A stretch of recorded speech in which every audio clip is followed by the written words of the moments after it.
সংস্কৃতির শহর জলপাইগুড়ি এবার পা ফেলছে এক নতুন পথে। ঐতিহ্য আর আধুনিকতার মেলবন্ধনে সাজছে শহরের হৃদয় রাজবাড়ী পুকুর। রোজ সকালে পুকুরের চারপাশে হাঁটতে বেরোন সাধারণ মানুষ। এবার সেই হাঁটার ছন্দে যুক্ত হবে রবীন্দ্রসঙ্গীত আর সকালের সুরে লাগান। হাঁটতে হাঁটতেই মিলবে এক অন্য অভিজ্ঞতা, এমনটাই জানালেন এসজেডি এর চেয়ারম্যান। পুরো দেখেছি রাজবাড়ির দিকে সকালে আমি শুনেছি প্রচুর মানুষ এখানে মর্নিং ওয়াক করতেও আসে। আমরা একটা ঠিক করেছি কি রাজবাড়ির দিকে একটা সাউন্ড সিস্টেম আমরা লাগাবো।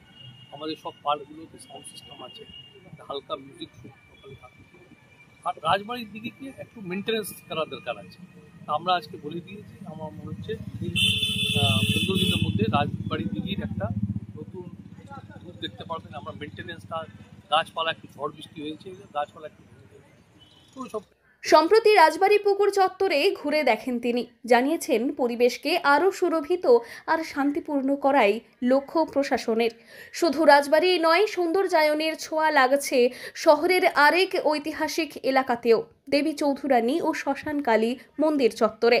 পরিকল্পনা অনুযায়ী ধ্যান আর শ্রদ্ধার আবহ বজায় রেখে পাশাপাশি হবে শ্মশানকালী মন্দির।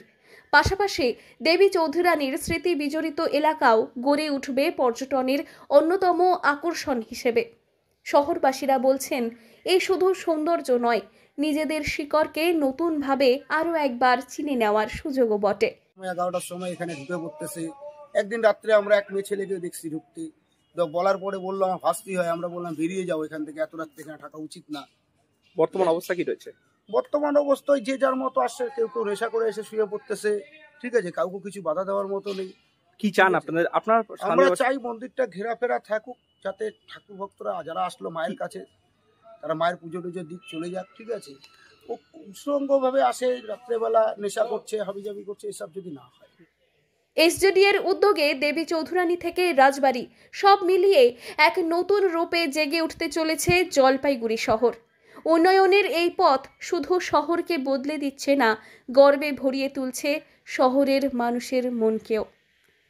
জলপাইগুড়ি থেকে সুরজিৎ দে রিপোর্ট, লোকাল 18 বাংলা।